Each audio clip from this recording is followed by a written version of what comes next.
Allahumma salli ala Sayyidina Muhammad wa ala ali Sayyidina Muhammad. Assalamualaikum warahmatullahi wabarakatuh. Alhamdulillah.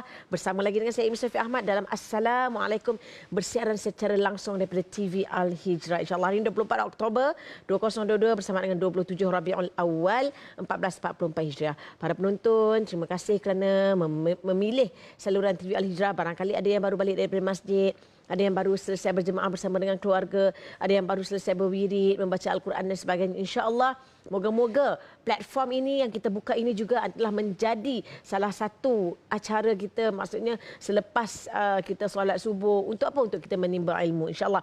Pagi ini kita nak cerita berkenaan dengan suburkan kecintaan terhadap Rasulullah sallallahu alaihi wasallam. Masih lagi kita dalam mood bulan Maulidur Rasul, insyaAllah. Kita akan bersama dengan Al-Fadhil Ustaz Muhammad Hanafi Abdul Malik yang merupakan Wakil Ma'had Tahfiz Sains Fatimah Az-Zahra MTS FAS di talian Skype sekarang. Assalamualaikum Ustaz. Waalaikumsalam warahmatullahi wabarakatuh. Khabar ni? Sihat Alhamdulillah. Pagi-pagi lagi dah ni kan kita. Semoga ada barakahnya berpagi-pagian insya-Allah.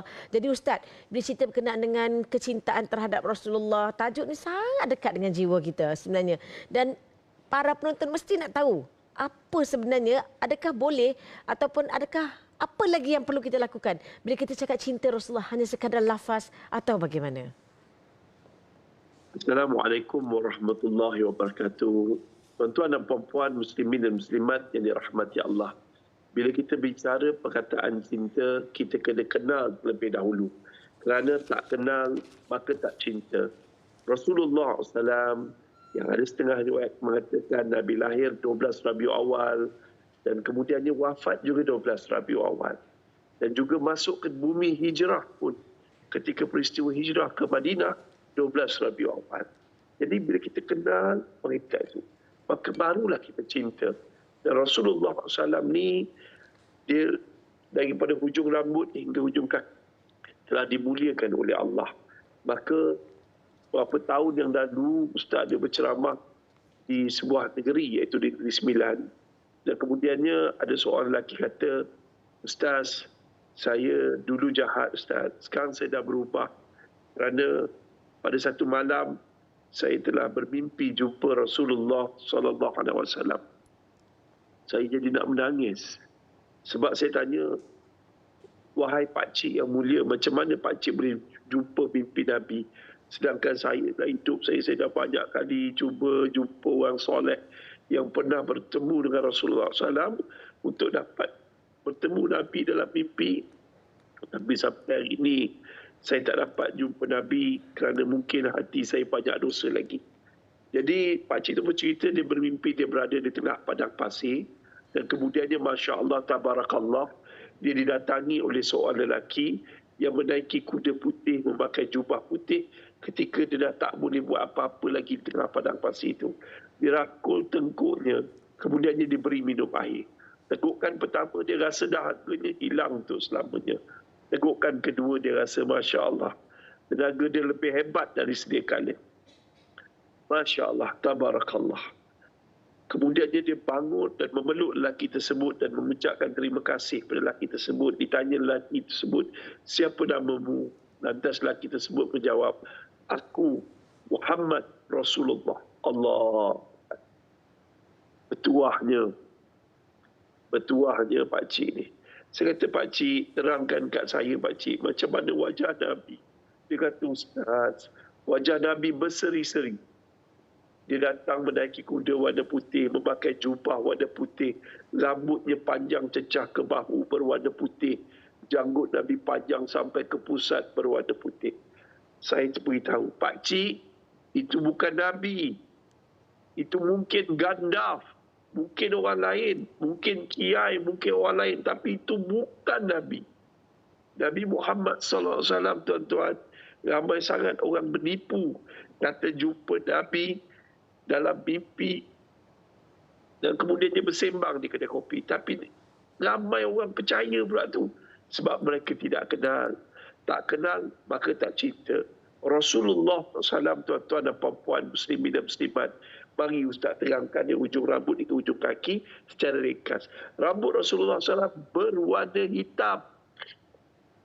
ketika Rasulullah SAW wafat, Sayyidina Ali kira rambut Rasulullah SAW.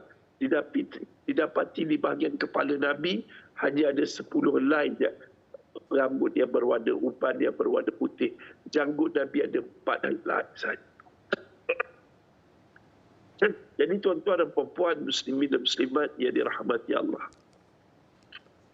pujuk hati kita untuk kenal Nabi secara lebih dekat dengan membaca sirah-sirah Nabi dan bentuk rupa Rasulullah SAW. Ni kepala Rasulullah agak besar, kulit Nabi putih kemerah-merahan, dan di kepala Rasulullah SAW ada 5 sunnah. Nak kenal, nak cinta, bila nak kenal kita cuba tiru-tiru Nabi. Di kepala Nabi ada 5 sunnah dan ada 2 sifat. Yang pertama, Rasulullah SAW, tuan-tuan dan puan-puan, di kepala Rasulullah Nabi bersikat. Sudah. Yang kedua, di kepala Rasulullah SAW Nabi bercukur.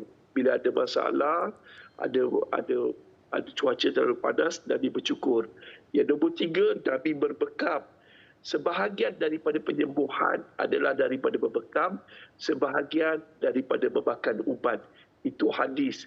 Buka saja kitab Tibun Nabawi karangan Ibn Qayyim, muka surat daripada 50 hingga 64, terkumpul hadis-hadis yang sahih bercerita tentang penyembuhan penyakit dan cerita tentang kelebihan berbekam, menajamkan fikiran, menyembuhkan 70 penyakit dan macam-macam lagi.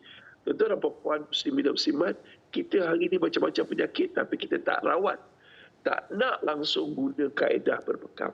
Yang keempat, tuan-tuan dan puan, iaitu Nabi berserban. Ustaz, Abu Jahal pun berserban. Abu Jahal berserban. Orang kalau kita nak bincang hal ni sampai bila tak selesai.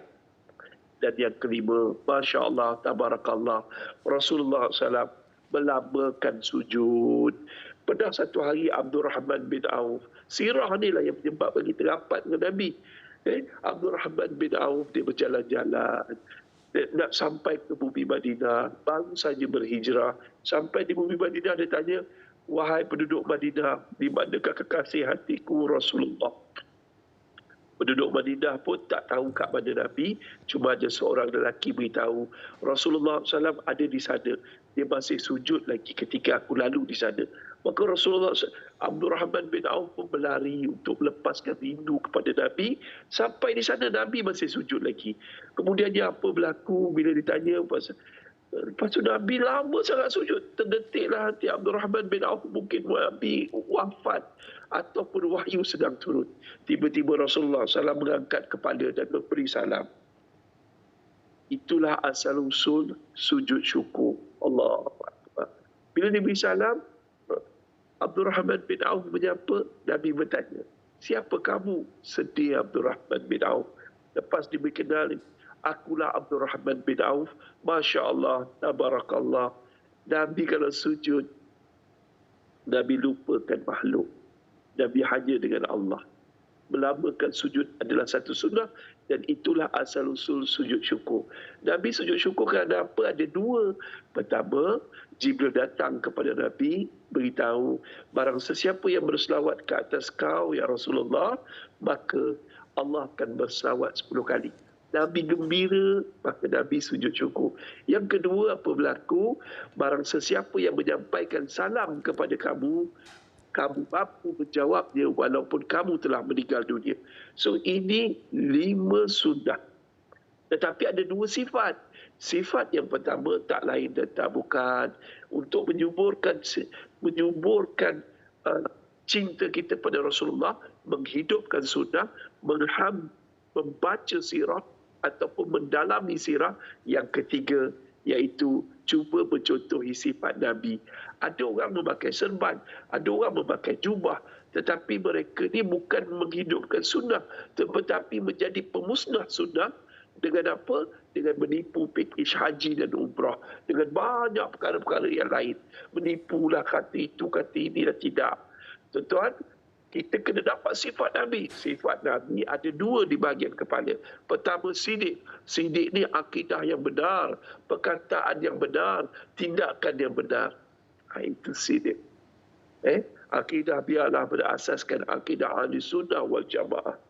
Kan? La ilaha illallah. Tiada Tuhan selain Allah. 13 tahun Nabi berjuang di kota Mekah. Di balik batu, di macam-macam, di ejik, di balik najis. Tetapi Nabi menyeru kita untuk selamat dunia dan akhirat. La ilaha illallah. Yang kedua tak lain dan tak bukan, iaitu sifat fatadah. Fatadah. Bijaksana. Sebab bijaksana inilah saya menyeru orang ramai, tolonglah kami di pagi yang indah ini dengan mengamalkan sifat syukur, iaitu dengan membantu Mahat Tafiz Said Fatimah Az-Zahra MTS FAS dalam pembinaan Excellent Center Pusat Kecemerlangan MTS FAS. Wallahualam. Itu baru bagian kepala. Kalau kita nak cerita bahagian lain, mesti panjang. Masya Allah. Allahu Akbar. Ustaz, mukadimah yang cukup cantik pagi ini di subuh-subuh hari ini. Ada yang bercuti dan sebagainya, insya-Allah pada hari ini, insya-Allah kita nak sambung lagi dengan Ustaz. Tapi Ustaz dan juga para penonton, kita nak berehat seketika, kembali selepas ini.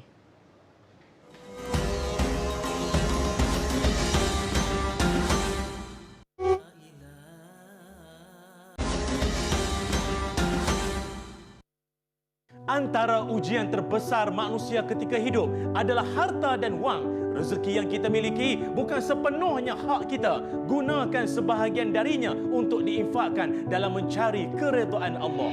Ayo, rebutlah peluang ini sebagai bekalan akhirat kita dengan berinfak pada dana pengurusan dan pembinaan bangunan baru Mahat Tafiz Sains Fatimah Az-Zahra MTS FAS.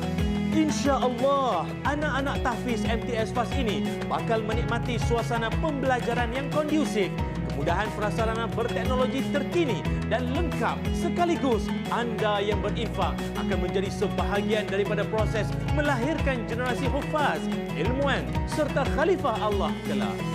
Semoga infak anda ini memberikan makna berganda dalam meningkatkan martabat Islam serta faedah anda peroleh 1000 keberkatan dalam setiap harta yang dimiliki. Alhamdulillah, kembali kita dalam Assalamualaikum masih lagi bersama dengan Al-Fadhil Ustaz Muhammad Hanafi Abdul Malik. Tadi Ustaz ada cerita berkenaan dengan Mahat Tafiz Sains Fatimah Az-Zahra. Jadi Ustaz, adakah Ustaz masih di talian? Ya, Alhamdulillah. Jadi Ustaz, bila kita nak cerita berkenaan dengan sedekah, nak menunjukkan kecintaan kita kepada Rasulullah sallallahu alaihi wasallam, kita nak tahu juga berkenaan dengan MTS FAS. Kalau dapat Ustaz ceritakan sedikit sebanyak perkembangan sekarang ini yang dilakukan oleh MTS FAS. Alhamdulillah, terima kasih Ami. Alhamdulillah. Bila kita bicara tentang Rasulullah SAW, antara sunnah Nabi yang terbesar adalah, Masya Allah, dia memang suka bersedekah. Baginda Rasulullah SAW, setiap hari dia melakukan sedekah. Dan Nabi beritahu, di awal pagi ini, subuh ini, akan datang 2 malaikat, iaitu tak lain dan tak bukan mendoakan kebaikan bagi mereka yang bersedekah. Bila kita bersedekah ni, kita dapat doa malaikat. Kadang-kadang kita sakit, kita jumpa Ustaz doakan air berapa kita minum air tersebut, Masya Allah, Tabarakallah, penyakit kita sembuh. Sedangkan Ustaz juga melakukan dosa dan Ustaz juga ada buat salah silap. Tapi malaikat tidak pernah melakukan dosa, mustahil doa malaikat tidak dimakbulkan oleh Allah.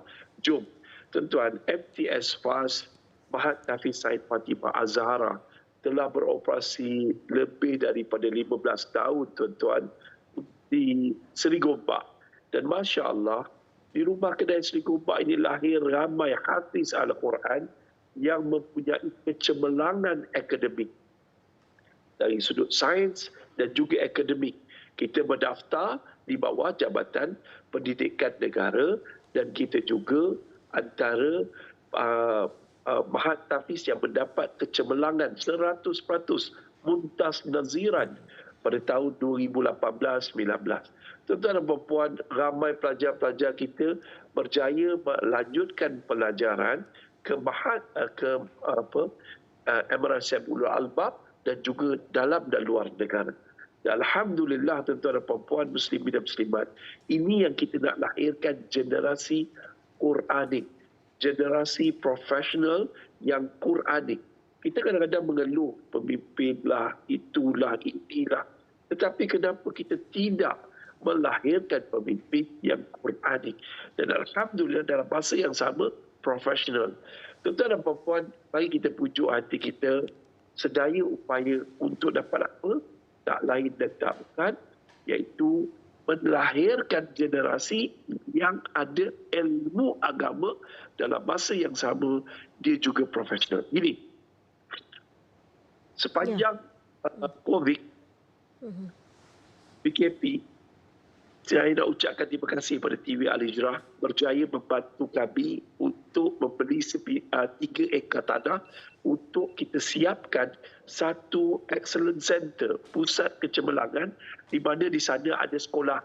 Kita akan buat sekolah rendah, sekolah menengah, dan kita akan buatkan satu surau dan juga pusat makmal apa semua tempat di situ. Padang, dan juga kita nak buat semua quarters untuk para guru, asrama untuk pelajar dan juga putera dan puteri. Inilah cita-cita kami. Bayangkan selama mana orang beribadah di situ. Pelajar-pelajar di situ solat. Pelajar-pelajar di situ menghafal Al-Quran. Pelajar-pelajar situ mendalami ilmu. Selama itulah pahalanya mencurah-curah masuk ke dalam akaun kita. Walaupun kita telah meninggal dunia. Tuan-tuan dan puan risau. Silibus kami ini adalah silibus yang diiktiraf dan lulus di bawah Jabatan Agama Islam Selangor dan juga mengikut Sukatan Pendidikan Jabatan Pelajaran Malaysia.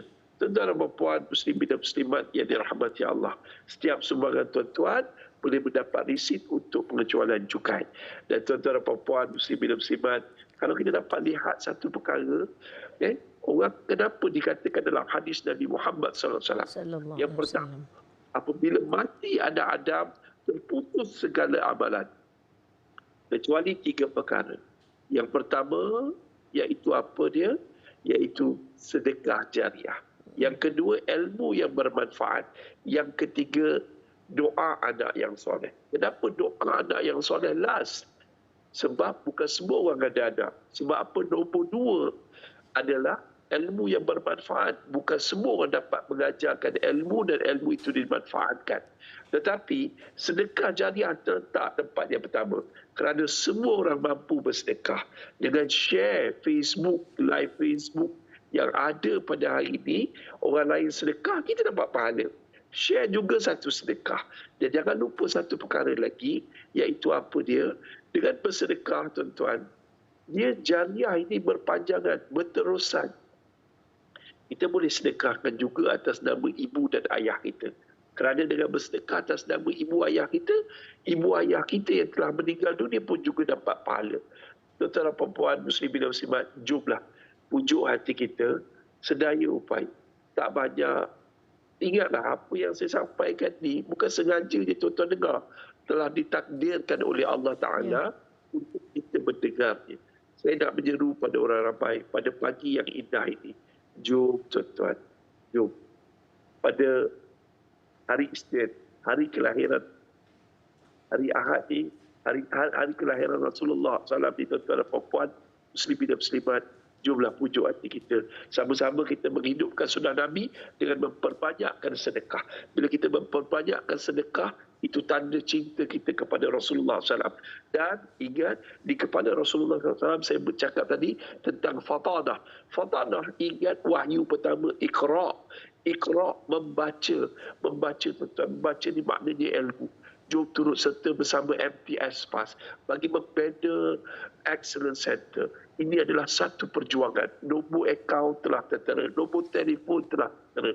Tuan-tuan boleh masuk ke laman web www.mtspas.com. Dengan ini tuan-tuan akan dapat tahu dengan data berapa banyak jumlah sumbangan apa semua yang telah kami lakukan. Tuan-tuan boleh dapat ni, lepas tu kat sini ada barcode My Jariah dengan e-legacy. Tuan-tuan boleh scan terus ataupun tuan-tuan snap screenshot nombor telefon dia tertera ni, nombor akaun tertera ni. Tuan-tuan boleh telefon dan juga tuan-tuan boleh hubungi dengan segera apa apa perkembangan, apa keperluan. Ini satu perjuangan bersama, tuan-tuan. Kalau berjaya MTS PAS melahirkan golongan para ulama yang profesional, kalau berjaya MTS PAS berjaya melahirkan golongan profesional yang Quranik, ini adalah milik tuan-tuan, milik kita bersama. Kerana sedikit sumbangan tuan-tuan pada pagi yang indah ini adalah tuan-tuan mendapat saham akhirat. Ini perjuangan kita, tuan-tuan. Selama mana ulama-ulama yang lahir daripada MTS FAS, selama mana golongan profesional yang Quranik lahir daripada MTS FAS, berjuang menyebarkan kehebatan agama Islam, tuan-tuan akan mendapat sahamnya. Tuan-tuan, tengok kanak-kanak yang sedang berkawan ini. Tuan-tuan tengok yang sedang memanah, yang membaca, yang berbicara, yang berpidato, yang mendalami Al-Quran, yang menghafal Al-Quran ini. Semuanya adalah aset-aset pelaburan kita, saham akhirat. Mereka akan berdakwah, mereka akan jadi pemimpin, mereka akan jadi saintis yang mengulangi kegemilangan Islam satu ketika dahulu, yang mana tuan-tuan dan puan muslimin dan muslimat, kalau kita tengok ulama-ulama dulu bukan sekadar dalam bidang Al-Quran saja, tetapi mereka menjadi rahmatan lil alamin dengan meluaskan ilmu mereka dalam bidang fizik, dalam bidang matematik, dalam bidang ini. Inilah yang kita nak lahirkan. Kita bukan hanya menggunakan teknologi, tetapi kita menyumbang pada sains dan teknologi. Barulah Islam naik kembali sebagai agama tertinggi di dunia dan di akhirat. Tuan, kita ceritakan Nabi, kita kena ikut sunnah Nabi, kita kena ikut sifat Nabi. Nabi Muhammad SAW telah wafat. Bila Nabi sudah wafat, kita kena teruskan perjuangan dia. Sebab hanya Nabi tinggalkan kepada kita Islam. Islam dia apa dia? Selamat dunia, selamat akhirat. Ada orang selamat di dunia tapi tak selamat di akhirat. Tapi nak selamat dunia, selamat akhirat, kena ikut Islam secara syumul, menghidupkan sunnah Nabi daripada sedaya upaya kita. Kita mungkin tak dapat lakukan semua, tapi jangan tinggal semua. Yang pertama sekali, janganlah tinggal sedekah subuh. Dan saya harap tuan-tuan bersimpati dan turut serta dengan perjuangan MTS FAS untuk mewujudkan Excellence Center yang telah kami belikan tanahnya bernilai 6 juta dan ada di Gombak. InsyaAllah tuan-tuan siap nanti gerakkan bersama-sama. Wallahualam. InsyaAllah, Masya Allah, Allahu Akbar. Bertemu kita pagi ini, Ustaz. Dalam Assalamualaikum Subuh, insyaAllah. Semoga terus subur kecintaan kita kepada Rasulullah SAW dan kita praktikkan. Dengan antaranya kita memberi sedekah, kita senyum, mengamalkan sunnah-sunnah Rasulullah SAW. Terima kasih banyak kita ucapkan kepada Al-Fadhil Ustaz Muhammad Hanafiah Abdul Malik yang merupakan Wakil Ma'tafiz Sains Fatimah Az-Zahra MTS FAS, dan kepada anda para penonton, bolehlah jom kita gerakkan tabung subuh kita dan antaranya masukkan ke dalam akaun bank Ma'tafiz Sains Fatimah Az-Zahra. Nombor akaun bank telah tertera di kaca TV, Maybank, Bank Islam. Boleh layari laman web dan juga Facebook, IG, ataupun boleh call HQ dan juga hotline yang telah tertera. InsyaAllah. Terima kasih banyak Ustaz. Jazakallah khairan katsira. Dan kepada anda para penonton TV Al-Hijrah, kita nak berehat seketika. Jangan ke mana-mana. Pagi ni duduk ngemi je. Sebentar lagi kita akan bertemu dalam Assalamualaikum 7. Antara ujian terbesar manusia ketika hidup adalah harta dan wang. Rezeki yang kita miliki bukan sepenuhnya hak kita. Gunakan sebahagian darinya untuk diinfakkan dalam mencari keredaan Allah. Ayo, rebutlah peluang ini sebagai bekalan akhirat kita dengan berinfak pada dana pengurusan dan pembinaan bangunan baru Mahat Tahfiz Sains Fatimah Az-Zahra MTS FAS. Insya-Allah, anak-anak tahfiz MTS FAS ini bakal menikmati suasana pembelajaran yang kondusif, kemudahan prasarana berteknologi terkini dan lengkap. Sekaligus, anda yang berinfak akan menjadi sebahagian daripada proses melahirkan generasi hufaz, ilmuwan serta khalifah Allah kelak. Semoga infak anda ini memberikan makna berganda dalam meningkatkan martabat Islam serta faedah anda peroleh 1000 keberkatan dalam setiap harta yang dimiliki.